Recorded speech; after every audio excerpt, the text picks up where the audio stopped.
It all begins with a young man desperately running down a rainy street while someone shouts for him to stop. Just then, two brutes appear and ask a huddled old man where the boy ran off to. However, the white-haired man just stays silent under his hood, not answering at all. The stronger of the two gets annoyed by the lack of response and grabs the elderly man by the collar, yelling at him. Then the big guy gets furious and prepares to throw a punch, accusing the old man of playing dumb. But before he could do anything, the young man from before returns, shouting for them to stop immediately. He then says he's the one they're looking for, and that there's no need to bother anyone else. The loan sharks are surprised to see that the debtor had the courage to come back and face them. Without a second thought, the guy in the red bandana lands a heavy punch on the young man's face. Now on the ground, the boy coughs as the collectors demand he pay what he owes to the golden hair group. The young man begs for more time, asking them to wait until next month to settle the debt.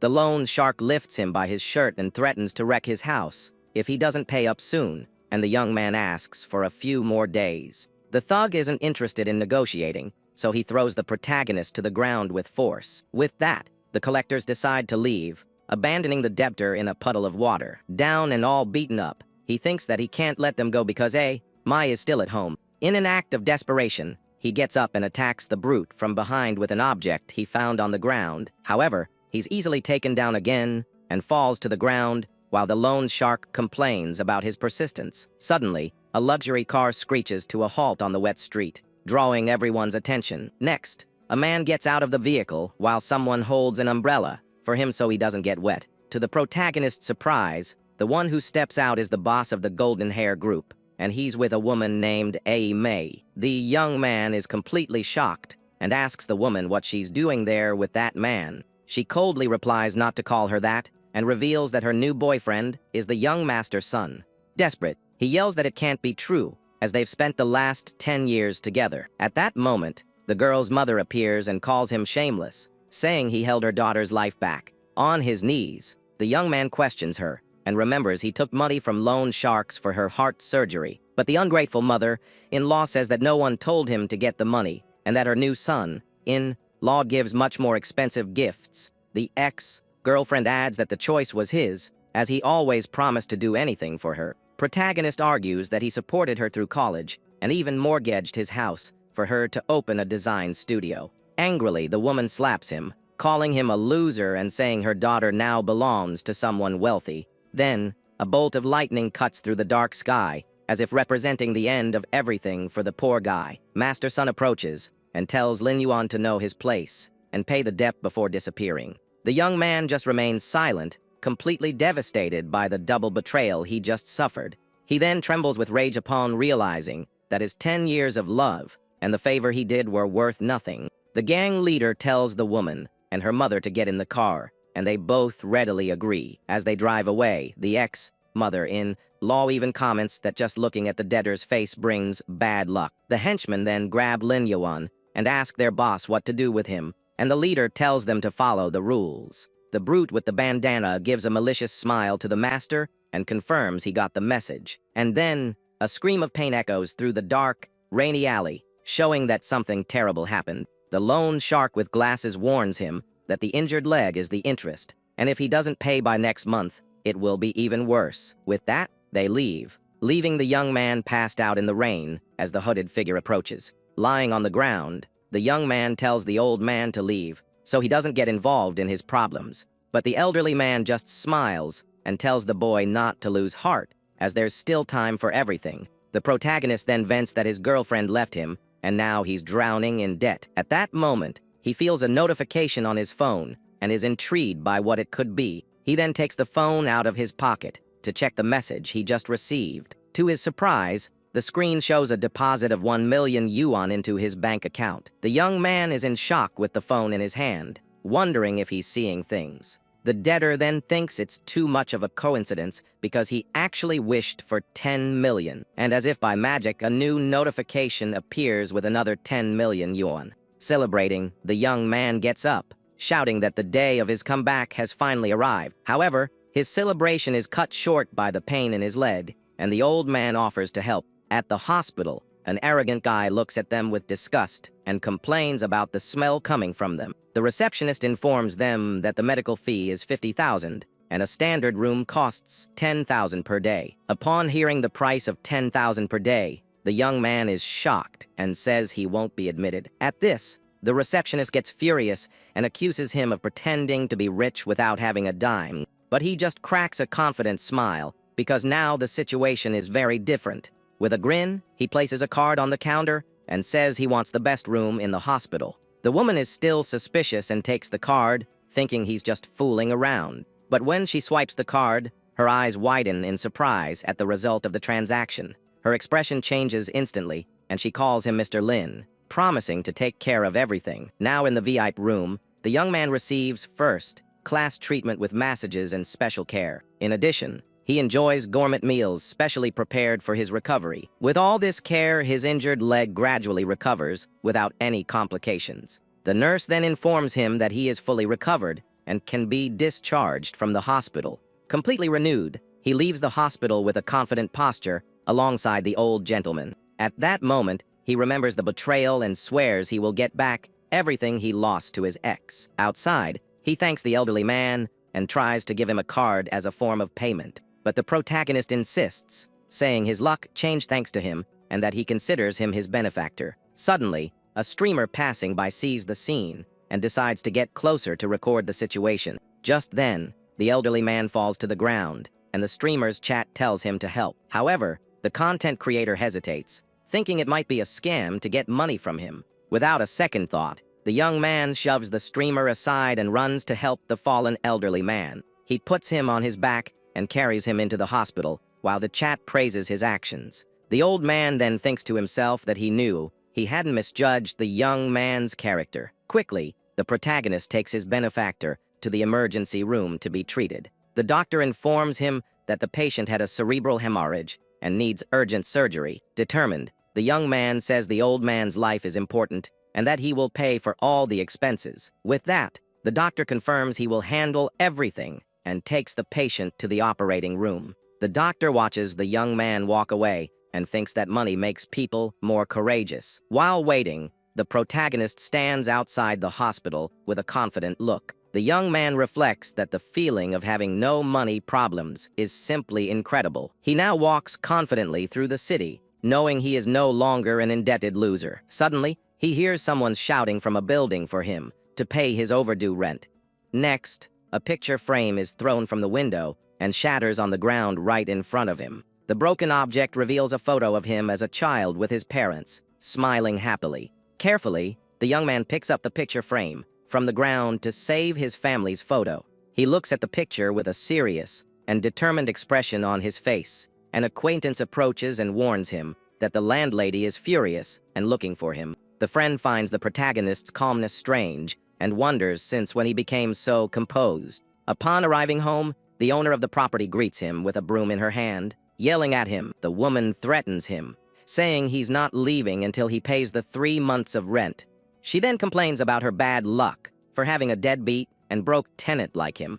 The young man looks at the photo and thinks that he made his parents suffer during the first half of their lives. The shouting catches the attention of the neighbors, who come out to see what's happening. One neighbor comments that she heard he doesn't pay his rent and his girlfriend left him. Another resident agrees, calling him pathetic and saying he deserved to be dumped. The landlady gets even more irritated with his silence and asks if he's pretending to be deaf. She continues her lecture, saying she's never seen someone so shameless in all her years of renting. The woman yells that he needs to pay today, or she won't have money for her mahjong game. Calmly, he holds her finger and asks if that's all she wants with a cold look. The landlady is confused by his question and stares at him, not understanding anything. He then transfers 6,000 yuan to her, and she is shocked to see the money in her account. The woman can't believe that this poor guy now has money to pay the rent. She gets even more annoyed by the former debtor's indifferent and calm attitude. The young man then shows his phone, and the notification reveals a balance of almost 11 million. In shock, the landlady realizes that the entire building isn't even worth the change in his account. With a superior look, he asks if she's seen enough, and the woman is left speechless. He smiles and says he has an idea, since she loves collecting rent so much. Then, the newly rich man announces he's going to buy the whole building, so she can collect rent for him. The gossiping neighbors start mocking him, calling him a country bumpkin and a useless piece of trash. Scared, the landlady stammers that the building's market price is $4.5 million. He offers $10 million with a card and tells her to use the rest to renovate everything. The woman takes the card with a smile and assures him she will take care of everything perfectly. The young man then turns to the neighbors and gives everyone 3 days to pack their bags. Outraged, they shout that their lease isn't over and that the rent is paid. The new employee yells that the building now belongs to Lin and his word is law. The protagonist reinforces that in 3 days, he doesn't want to see anyone else there, and she backs him up. The scene then shifts to the night in front of a luxurious and imposing hotel in the city. The now wealthy young man walks confidently down the red carpet toward the entrance. At the reception, an employee greets him and asks if he has a reservation. The young man is confused by the question and denies having made any kind of reservation to stay. At that moment, a voice calls him a loser and questions his nerve for walking into a 5-star hotel. He then realizes his ex-girlfriend and master son are there in the same place as him. The woman tells him to wake up to reality and stop clinging to her because it's over. With disdain, he calls her delusional for thinking he still cares about her. The girl accuses him of following her to beg on his knees, and her boyfriend encourages him to do so. Angrily, the protagonist clenches his fist and tells his ex that she has crossed the line. Just then, the loan sharks appear and surround him, asking if he finally got the money. The ex-girlfriend warns that Master Son is an important guest and he'd better not cause any trouble, but he cuts her off, saying he's only there to check in, not to listen to her rambling. Furious, the woman raises her hand to slap him across the face for his insolence. However, he easily grabs her wrist and says he doesn't have time to deal with the two of them. The loan shark with the bandana gets angry and threatens the young man for talking to them that way. However, before he could do anything, a firm voice shouts for him to stop immediately. The collectors are shocked to see who has arrived and recognize someone named Mr. Lee. The man who appears is Lee Tianyang, the biggest partner of the Jinfa group, an important figure. Master Son apologizes to the newcomer for the shameful scene and invites him in. He then says the protagonist is a deadbeat and that he's going to throw him out right now. With that, one of the henchmen grabs the young man to kick him out of the hotel, but he resists. Suddenly, a cane hits the floor hard, stopping the commotion at once. Mr. Lai becomes furious and threatens to bankrupt the Jinfa group if they touch the young man. The people around are shocked by the situation and wonder about the relationship between the two. Master Son is completely confused as the important man walks right past him. He then approaches the protagonist and says he finally found him, but the young man doesn't recognize him. The newcomer then introduces himself as Li Tianyang and reveals that the young man is his family's benefactor. The rich man explains that his father collapsed on the street and was saved by him, who paid for all the expenses. At this point, Master Son interrupts and suggests there must be some mistake. He shows a photo and a proof of debt to prove that the debtor couldn't possibly pay. With a look of contempt, the Lee family heir takes out his phone and says he also has something to show. The screen displays the hospital security camera footage, showing the young man helping the elderly man. The couple is in shock, and the woman wonders how that's possible if he was broke. As a thank you, the man offers a diamond card and says the Lee family will cover everything. At this, all the security guards kneel as a sign of gratitude for him saving the old master. The gang leader and the ex-girlfriend are even more shocked to see the VIP diamond card.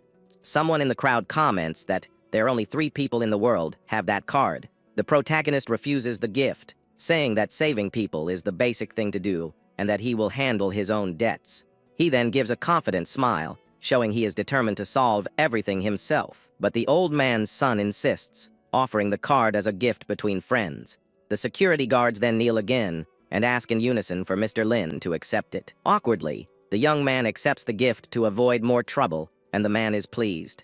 The ex-girlfriend then whispers to her boyfriend that the loser really got lucky. The Lihair ignores them both and orders Sun Wenwu to transfer his presidential suit to Mr. Lin. Master Sun is completely shocked by the order and can't believe he'll have to serve the former debtor. He then protests, saying the young man is a deadbeat, and the woman adds that a loser doesn't deserve the suit. Annoyed, the rich man accuses them of looking down on the Lee family and threatens to cancel an important project. At this, the young master turns pale remembering that 70% of his family's income comes from the lists. Desperate, he changes his attitude and invites the protagonist to go ahead, as he can't lose the project. The hare turns to leave with his new friend, but Sun Wenwu runs towards them. He then bows in apology, admitting he failed to recognize someone important. The woman is confused and asks why her boyfriend is apologizing to that loser. The young man's face contorts with pure rage, seeing that his girlfriend doesn't understand the gravity of the situation. In a fit of fury, he slaps her across the face and yells at her for insulting Mr. Lee's benefactor. On the floor, the young woman is in shock and can't believe she was hit because of her ex-boyfriend. Master Sun then orders her to kneel immediately and apologize to Mr. Lin. He turns to the two of them and begs for forgiveness, saying the woman has no brain and not to take her seriously.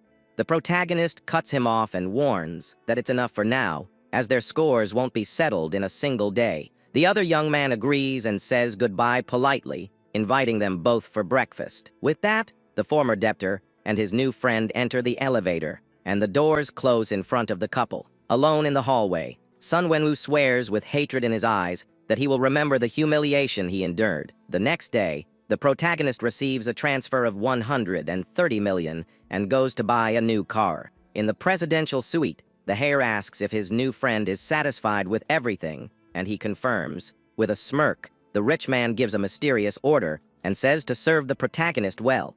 The young man is completely confused by the situation and is led away by two men without understanding what's happening. He then relaxes on a comfortable sofa while two women massage him to relieve the day's tension. His friend explains that this is his personal gratitude and that he will bring his father to formally thank his parents. The young man then reflects on the situation and thinks this must be how high society works. He then remembers his parents and promises that he will now give them a good life because things have changed. The scene then cuts to the next day with a beautiful view of the sunny city and its tall buildings. An employee then appears to help the young man choose a new suit to start the day well-dressed. Already in his new, elegant clothes, he dismisses the woman and prepares for the plans he has in mind. With a smile, he decides he will first buy a car and then pick up his parents with the new vehicle. All dressed up and confident, the former debtor leaves the luxury hotel to put his plan into action. Hiding, a man in sunglasses watches him and reports on his phone that the target has just left the location. The man then gets into a car and tells the driver to follow the protagonist so they don't lose sight of him. Meanwhile, our hero arrives at a luxury car dealership to make his first big purchase. A salesman approaches with a smile and greets him, asking if he wants to take a look at the cars. The young man replies that's what he wanted, but another arrogant employee arrives and interrupts the conversation. The blue-haired guy calls him broke, and the protagonist asserts that he is there to buy a car. The salesman looks down on him, saying his cheap clothes already show he's a loser pretending to be a customer. Losing patience, the young man removes his hand from his shoulder, and the salesman gets furious at the young man's attitude. Suddenly, his ex-girlfriend appears with Master Sun, who calls him a broke loser and glares at him. The woman takes off her sunglasses and questions him with disdain, asking if he thinks he can even look at a Maybach. Master Sun warns him not to think his life has changed just because he was lucky enough to meet Mr. Lee. He even brags that the girl the protagonist loved for 10 years is now his fiancée. The Golden Hair Group's henchmen then start laughing and making jokes about his uselessness. The ex-girlfriend thinks with contempt that she never had eyes for him because she knew he was worthless. Calmly, the young man agrees and says that if they were together, she really wouldn't be riding in a Maybach. He then points confidently and reveals that the car he's going to buy is actually that one over there. Everyone looks and sees a limited edition Bugatti that costs 130 million yuan.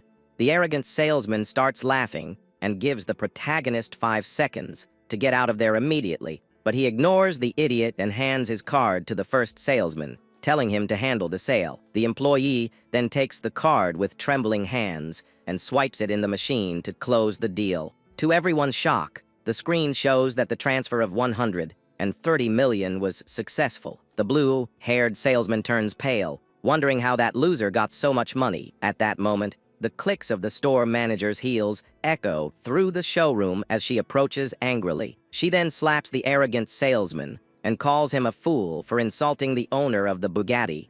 The other employee is surprised by his boss's action and the protagonist just watches the scene. The manager turns to the customer and promotes the good salesman, giving him the full commission from the sale. The newly promoted young man thanks her very emotionally and bows to the manager and his new client. The protagonist says he deserved it, unlike others who only know how to look down on people. The arrogant salesman is in total shock when the manager yells that he is officially fired. Desperate, the guy begs for another chance and says he made a huge mistake by judging the customer by his appearance. He then kneels in front of the rich young man and asks for the young master to have mercy on his job. But the security guards drag him out while the ex-salesman screams about his debts and mortgages to pay. With everything settled, the manager smiles and offers 30 days of exclusive service with a model and a luxury driver. She then introduces the beautiful Kun Mu, who is a world champion and will be the hero's new companion on this journey. Master Sun tries to approach,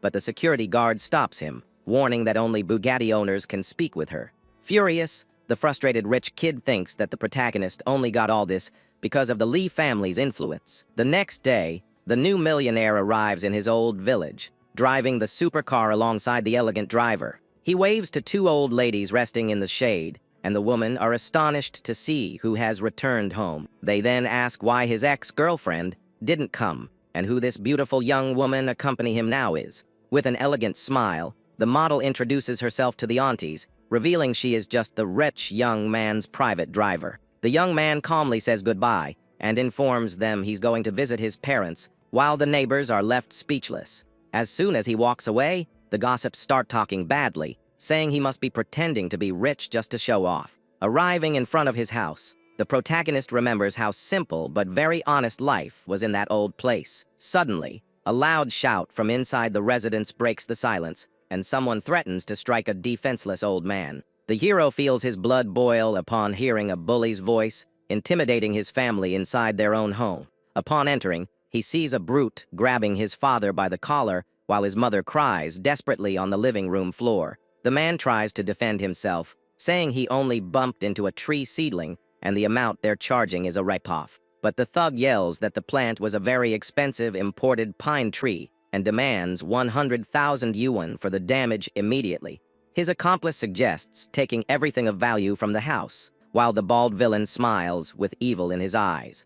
At that moment, the protagonist orders them to stop, and the bully gets angry, asking who dares to interrupt him. With a sneer, the guy recognizes the young man and starts mocking him, saying the great indebted loser decided to come back. The other thug bursts out laughing and comments that he probably couldn't even beg for food in the big city anymore. Enraged, the young master tells the criminal not to cross the line and questions why they are mistreating his parents. The big guy then lies, saying the old man destroyed over 100 tree seedlings and demands 100,000 yuan as payment.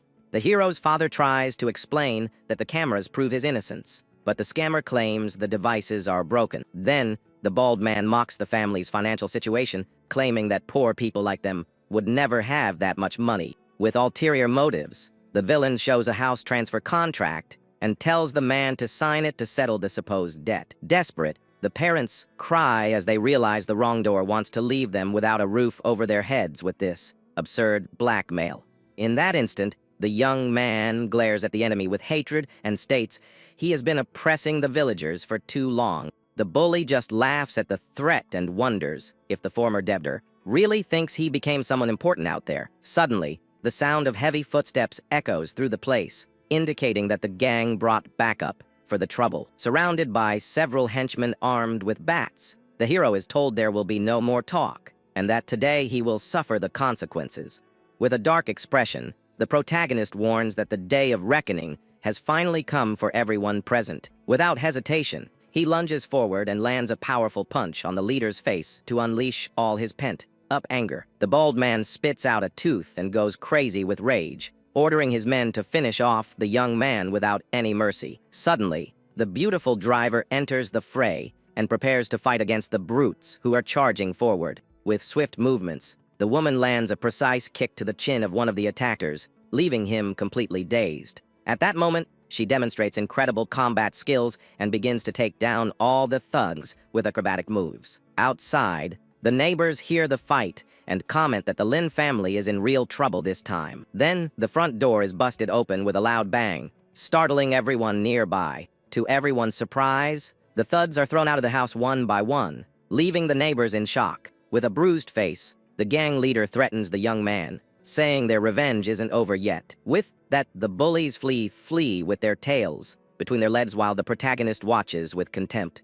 The residents change their opinion instantly and start praising the young man, saying he was always promising. Inside the house, the young man hugs his parents and apologizes for all the suffering they've been through. His father says it's okay, but now they can no longer live in that village because of the fight. With a smile, he calms them both down and reveals that he came back precisely to take them to the city with him. Suddenly, he feels a strong dizzy spell, and a strange aura begins to take over his body. His parents get worried seeing their son's condition and ask what's happening to him. The young man faints in the driver's arms, and his parents despair, thinking he was injured in the fight. Outside, the gossiping neighbors comment that he was just putting on a brave face, and that the family will have hard days ahead. Now recovered, he says he's fine, and it was just fatigue from not sleeping well lately. The young man then reinforces that they will go to the city to live in a big house, and will never be mistreated again. He informs them that the car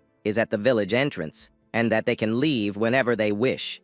As they walk away, the neighbors start gossiping again, wondering why he would take his parents to the city. But they are all left speechless when they see the luxury car and speculate on how he could afford something so expensive. Hours later, they arrive at a fancy building, and the son says that now they need new, proper clothes. His parents are intimidated by the luxury of the place, and say they don't want to go in to avoid causing trouble. With a smile, he tells his parents not to worry, as their son has no shortage of that kind of money. But his mother gets a fright when she sees a price tag with the value of 999,000 yuan. Desperate, she tries to pull her son out, saying that it's a robbery and they can't afford it. In the process, the lady accidentally bumps into a woman who calls her a blind fool for not watching where she's going. The young man's mother quickly apologizes for the bump and says it was entirely her fault. To her surprise, the woman recognizes her and complains about the bad luck of running into poor,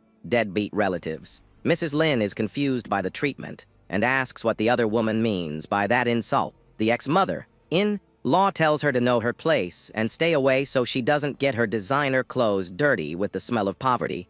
The young man's father then steps in and offers to apologize on his son's behalf for any misunderstanding. The wealthy woman just scoffs at the idea of a marriage between the families with a disdainful smile. At that moment, the ex-girlfriend appears, and her mother brags about her new son-in-law, who is the famous young master son. Shocked, the protagonist's parents question him to find out if everything those two are saying is true. He then calmly confirms to his parents that he and the girl have indeed broken up. The young woman advises him to find someone on his own level, and her mother adds that no girl wants a poor guy. The lady even rubs it in their faces that she can buy everything there, while they can only watch from afar. Unexpectedly, the driver agrees and says that a gold-digging piece of trash like the ex is not worthy of her boss. She also defends him, saying she would be with him even without money, unlike those who show off with others' wealth. The woman says she couldn't stand hearing any more nonsense and asks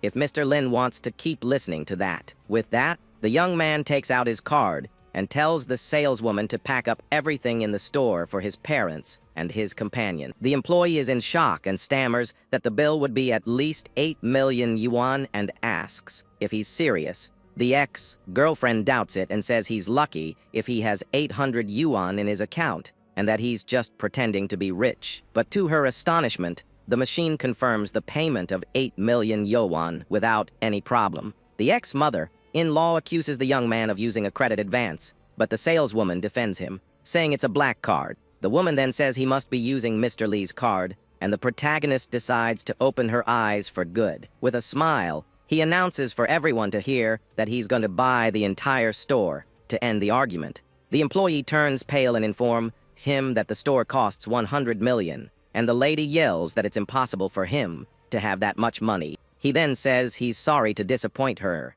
and swipes the card to pay the 100 million as if it were nothing. The saleswoman calls him Boss Lin, and he announces that the store is closed and forbids the entry of those two. At this, the ex-girlfriend shouts that he's faking it, and that the money is surely borrowed from Mr. Lee. A security guard then kicks them out of the store and warns them to stop making a scene, or things will get ugly. With hatred in her eyes, the girl swears she will wait for the day Mr. Lee gets tired of funding the loser. In the car, the young man's father comments that all of this feels like a dream, and that he never imagined living like this. The son assures him that their good life will continue, and the driver asks what their next destination is. He then decides to go to the biggest auction in the city, because his father likes to collect antiques, and now he can afford them. The scene then shifts to the night, in front of the imposing building where the Zhongqing charity auction is taking place. Inside the hall, a man thanks the Tiania group for their support and asks the guests to enter with their invitations. At the entrance, an employee stops the family and asks them to show their invitation to enter the event. The man calls them country bumpkins and asks where they bought their fake clothes, telling them to leave. The protagonist gets furious at the insult and glares at the arrogant employee, asking what he just said. The man threatens to throw them out, but before he can do anything, a firm voice shouts for him to stop. The son of the saved old man appears and asks why the security guard dares to touch his VIP guest. At this, people recognize Li Tianyang, and the employee is shocked to see such an important figure. Desperate, the security guard tries to explain himself, but fear prevents him from forming any coherent sentence. The rich man then orders his men to take the guy away, so as not to spoil Mr. Lin's mood. Next, the light-hair bows and apologizes to the protagonist and his family for the shameful scene. The people around are shocked, wondering who this boy is to receive a personal apology. The young man's father is completely confused and asks his son what is happening at that moment. The other young man then explains that the hero saved his father's life, and that's why he is his family's benefactor. With everything resolved, he invites everyone to enter the hall as the auction is about to begin. He also says that as the organizer, he hopes everyone has fun and mentions a final item for Mr. Lin. The auction begins with high bids, and a vase is quickly sold for over 5 million yuan. Later, the auctioneer announces the night's great treasure, a special item called the treasure, bringing Roi. The piece is made of 10,000-year-old warm jade with night pearls and red gold encrusted in it. The object also has a purple sandalwood base with 7 jewels and gold threads, a true treasure. Besides being beautiful, the item attracts wealth and protects the home from financial misfortunes, according to the description. With that, the auctioneer announces the starting bid of 10 million yuan, and the bidding begins in earnest. Suddenly, a mysterious voice echoes in the protagonist's head and orders him to get that treasure. The young man is startled and looks to his side, but his companion heard nothing and asks what's wrong. The voice then whispers in his ear and insists that he win the auction and secure the rai for her. Meanwhile, the bidding becomes fierce, and the offers climb to 18, 25, and 28 million. Suddenly, a rich man offers 50 million and says he'll do anything for his wife. With this, people praise him, and the auctioneer announces the bid from the Jinfa group for everyone. The woman beside him smiles with satisfaction, and the man on stage begins the countdown to close the deal. But before he could bring down the gavel, the protagonist interrupts the sale with a firm and calm voice. He then offers 100 million at once and says that, coincidentally, his girlfriend also liked the item. Everyone in the hall is completely shocked by the absurd bid and wonders who this young man is.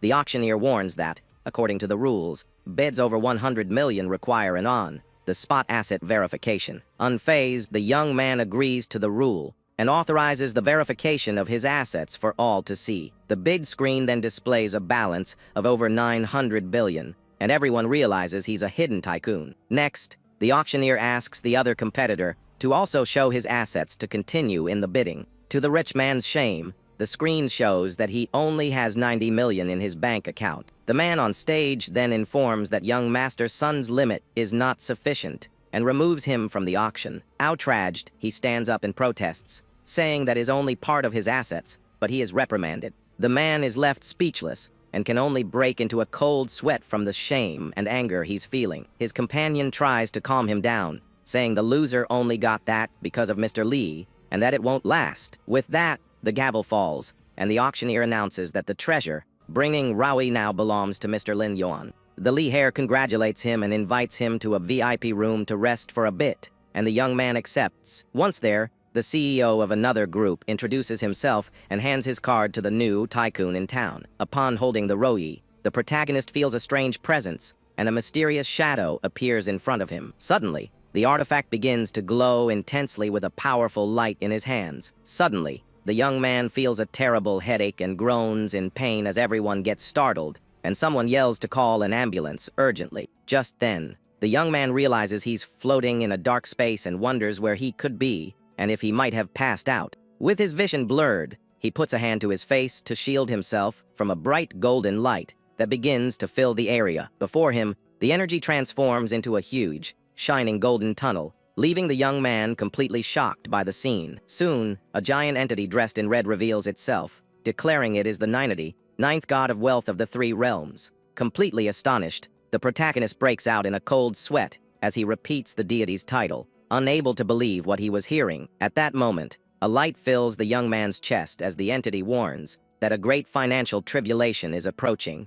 As the entity begins to disappear into the light, the boy gets desperate, asking it to wait and explain things properly. Then, the young man's eyes snap open, revealing a bright, golden pupil filled with mystical power. With that, he realizes he's lying in a hospital bed and wonders if the whole thing was just a crazy dream. But the new millionaire's reflections are cut short as the sliding door to his room slowly begins to open. Soon, the heir of the wealthy family enters the room with a smile, celebrating the fact that his benefactor has finally woken up. The man in the suit asks if he's in any pain and offers to call the doctors, but the patient assures him it was just a lack of sleep. Just then, the wealthy man's expression shifts to a more serious tone as he tries to find out if his friend is facing any difficulties. Determined, the protagonist raises a finger and confesses that he plans to start a company to head against his enemy's group. The visitor laughs and shows his full support for this revenge, but the patient,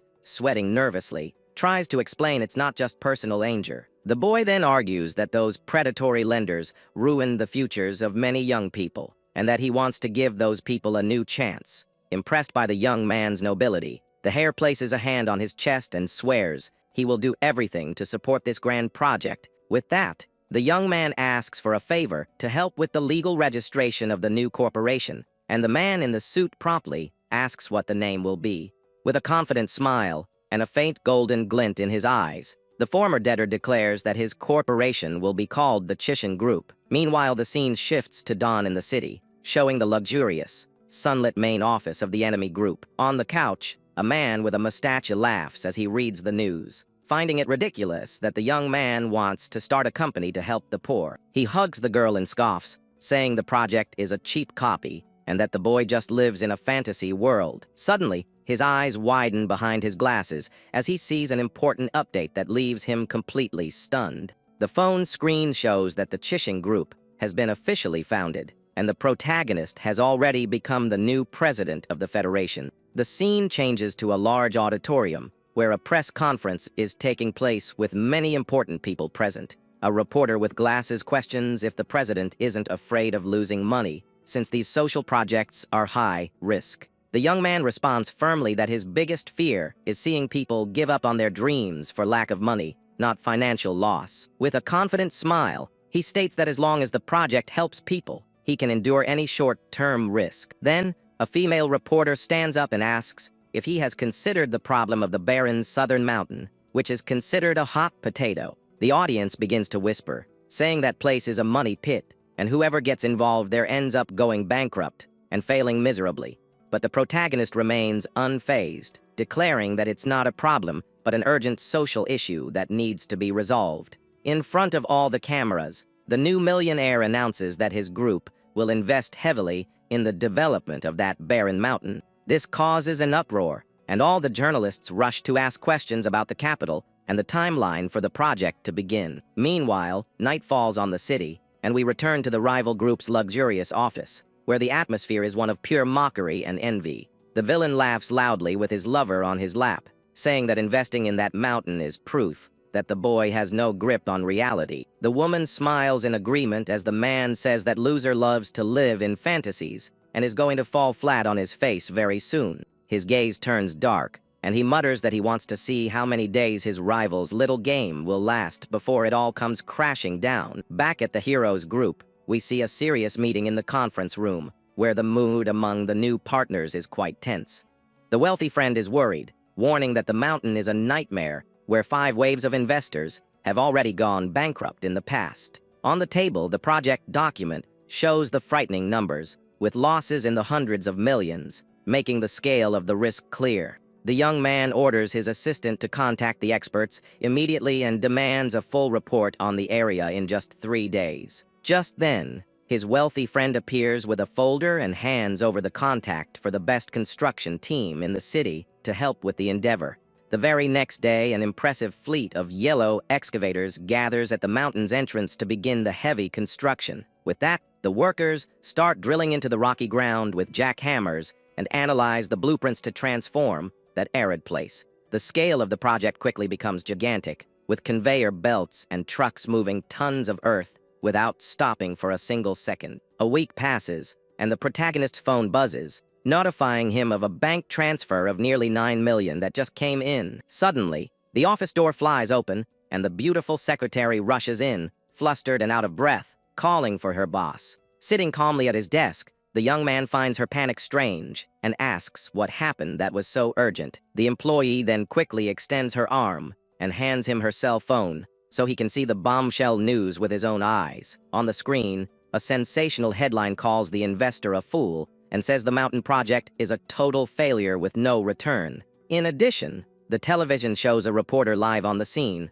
questioning if the city's new mogul will be able to turn this risky game around. Worried, the assistant warns that public opinion has exploded against them and that the outside world is laughing at the company with pessimism. The young man walks to the window, observing the city, and realizes that his rivals launched this media offensive just to see him fall. But a confident smile appears on his face, as he knows very well that those enemies picked the wrong opponent this time. Meanwhile, in the enemy group's banquet hall, a lavish party is underway filled with beautiful women to celebrate the supposed failure. The villain dances closely with his lover and remarks mockingly that it would be a real fairy tale if that place ever turned a profit.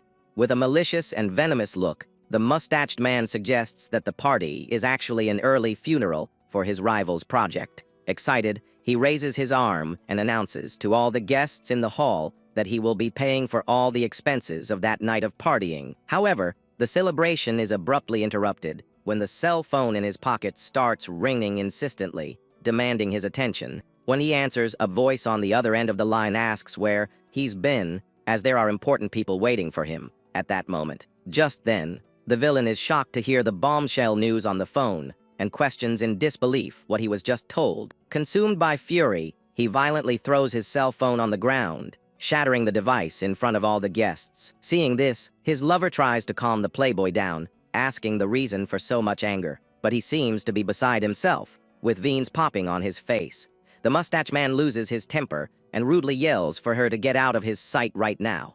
He grinds his teeth in hatred, thinking of his rival, and refuses to accept that the one he called a loser has won again. Then the scene flashes back 1 hour to explain everything, showing the construction site under a heavy downpour. The protagonist arrives wearing a black cloak, and the foreman runs over to report the urgent situation they've encountered. The worker explains that the excavator hit something very hard while removing earth from that barren mountain. Upon closer inspection, they noticed that the rock was full of golden minerals, shining in the darkness. Emotionally, the worker reveals that they have just discovered a massive gold mine hidden in that place. The wealthy friend can't help but laugh and congratulates the young man, saying he's a good luck charm who proved everyone wrong. With a sly smile, the young man jokes that his determination must have moved the heavens to receive such a gift, but he soon turns serious and orders security to be tightened with full surveillance to protect their new asset. The partner then furrows his brow, confused to hear that the hero plans to hand over the mine's exploration to the government. The young man explains that gold is a national resource and asks his friend to use his connections to schedule an official meeting. Impressed by such honesty, the heir smiles in relief and assures him that he will take care of all the necessary paperwork. A short time later, the story takes us to the municipal government building, where the fate of the mine will be decided. In the meeting room, several officials in suits analyze the feasibility report while the new mogul waits. A serious director looks at the young man and comments on the losses his company had been incurring before this big break. Humbly, the protagonist replies that losing money is nothing if it's to help the development of his city. Faced with the young man's humility, the officials whisper among themselves, praising the new investor's integrity and noble stance. Then, the director speaks up, asking the young man to be frank and present his concept for the gold mine project. The protagonist stands up and explains that his idea is not just to extract ore, but to create comprehensive development. He firmly proposes building a matrix that connects all local industries around that new source of wealth. The official is surprised by the ambition of the idea and questions if the young man truly has a concrete plan for it. Without hesitation, the young millionaire flashes a confident smile and confirms that he already has everything planned down to the smallest detail. Pointing to the map on the screen, he describes a route focused on the economy, creating jewelry services and mining tourism. In addition, he plans a cultural route with the construction of a large museum to attract tourists and tell the local history.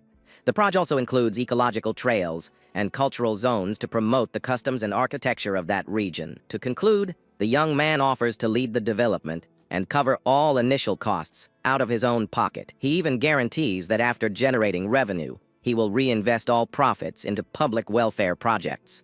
Hearing this, everyone in the room stands up and applauds, amazed by the enlightened vision that this young entrepreneur possesses. The director shakes the hero's hand, sealing the deal, and promises that the government will give its full support to make the plan work. Suddenly, the door to the meeting room opens, drawing the attention of everyone present to the newcomer. A man in glasses enters, smiling and praising the presentation, revealing himself to be none other than the city's vice mayor. The politician enthusiastically greets the young man, stating that his plan has given wings to their once dead economy. During their conversation, the vice mayor casually mentions that the former president of the Chamber of Commerce recently retired. Recognizing the talent before him, he gets straight to the point and asks if the young man would be interested in taking on this important position, but the protagonist kindly thanks him and politely declines, saying he prefers to focus first on developing the gold mine. The politician accepts the answer with a smile and praises the young man's sense of responsibility in prioritizing real results. We start with a serious conversation about money, and a young man in a suit warns that the situation in the city is complicated. Filled with anger, the brown-haired character demands that the contracts be broken immediately to get his revenge. Soon after, the news reports that the main bank suddenly canceled its partnership with the powerful Jinfa group. At that moment, a new partner named Lim Yuan emerges, who is becoming very famous as a successful young entrepreneur. Because of this, the old group's stocks plummeted by 90%, and everyone began to panic. In the meeting room, the men in suits have long faces because the company is heading straight for disaster. Then, the boss starts yelling that in just 3 days, they lost over 12 partners who fled at the same time. He slams his fist on the table and puts all the blame on the boy wonder who started a gold mine project. Just then, another man comments that young master's son is very good at pushing the blame for his mistakes onto others. The boss becomes furious and asks what he means by that, glaring at his partner with immense hatred. The other man replies to his face that the company is only going through this embarrassment because of the master's blunders. But the company owner lets out a curse and stands up, asking if his partner has completely lost his mind. He continues to complain that his rival stole his girlfriend, and that he didn't know who he was messing with now. At that instant, the villain tells the other man to shut up and calls the guards to forcibly remove the man from there. Enraged, the businessman vows to get revenge on Lin Yuan no matter what, so he won't be humiliated again. Later at the company building, Master's son gets a message and orders someone to go take care of a plantation.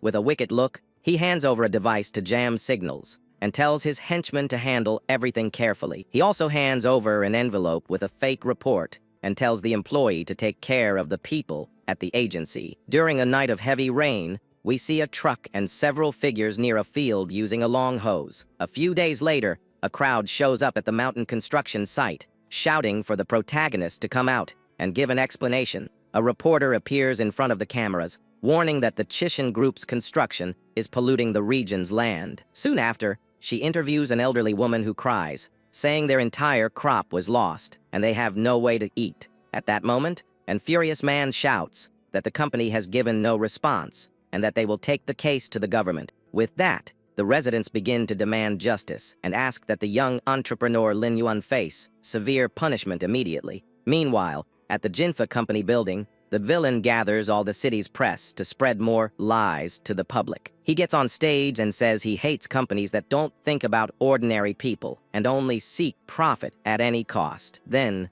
the audience starts to agree with Master Sun's words, saying this situation could even end in tragedy. Being very dramatic, the scoundrel asks everyone to save the city's people while pretending to be very concerned about the poor. Soon, the reporters assure him they won't let this supposed crime go unaddressed and will demand a solution soon. Just then, several newspapers start publishing headlines calling the hero a heartless mercenary who is destroying everything. With a wicked smile, the villain thinks that the protagonist will never survive so much pressure from all sides. On a giant screen in the middle of the street, the news reinforces that the pollution is severe and the people remain outraged. In front of the construction site, the crowd doesn't stop shouting for the hero to come out, angrily carrying protest signs. From the top of the building, the young man observes all the chaos below, but doesn't seem the least bit scared by the commotion. Worried, his friend suggests he wears security gear and escapes secretly in a car to avoid being mobbed by the crowd. But the protagonist smiles and says he did nothing wrong, so there's no reason for him to hide from anyone. At that instant, he reveals that he was already expecting this attack and has prepared very well in recent days for the counterattack. Then, the young man shows a flash drive and explained inside he has saved proof of bribery and official water test records. With great confidence, he explains that he has the backup of all the security cameras to prove who the real culprits are. Finally, the hero hands the device to his ally and orders him to take everything straight to the agency's director. At that moment, the young man's ally talks to an official in her office and explains that the recordings are very blurry, but he assures her that, if they can prove the testing agency was bribed, it will be clear that it's all a setup against the company. The next day, an important announcement on a cell phone states that the Chishing Group will hold a press conference shortly. Meanwhile, the villain celebrates with his assistant, thinking he's finally going to get his hands on the city's gold mine. With a smile on his face, the scoundrel decides to go to the event to witness the moment of his rival's complete downfall up close. Then, the press conference begins with several reporters waiting anxiously to uncover the whole truth of the case. The hero gets on stage and starts showing the images recorded by the security cameras on giant screens for the audience. Just then, Master Sun gets confused when he sees that the recordings are full of interference and show almost nothing real. Very calmly, the young man explains that the cameras suffered an attack from foreign technology at the exact moment of the crime, but he reveals that specialists managed to restore everything in high definition and shows the culprit pouring the poison. The villain is shocked to realize his plan has failed and starts complaining that the tools he bought were useless. Then, the protagonist presents the results of new official tests done by the government, which prove the water's purity. The expert confirms that the previous report was completely false and that the testing agency received a lot of bribe money. With that, the people begin to realize that everything was fabricated to harm the hero and protect the real criminals. Realizing the situation has turned dire, Master Sun tries to sneak away before anyone notices his presence there, but he is immediately stopped by two police officers who ask the dishonest businessmen to accompany them to the station. Then, the hero makes a surprising announcement, saying that the gold mine now belongs to the state, and no one will profit from it alone. He guarantees that all commercial earnings will be used to help poor people and build public works in the city. Following the success of the press conference, the buildings in the region begin to light up with the news of the protagonist's brilliant victory. That day, the municipal government awards a Medal of Honor to the entrepreneur for his great contribution to all of society. However, in the middle of the ceremony, the young man starts to feel very ill and ends up fainting, while everyone tries to help him.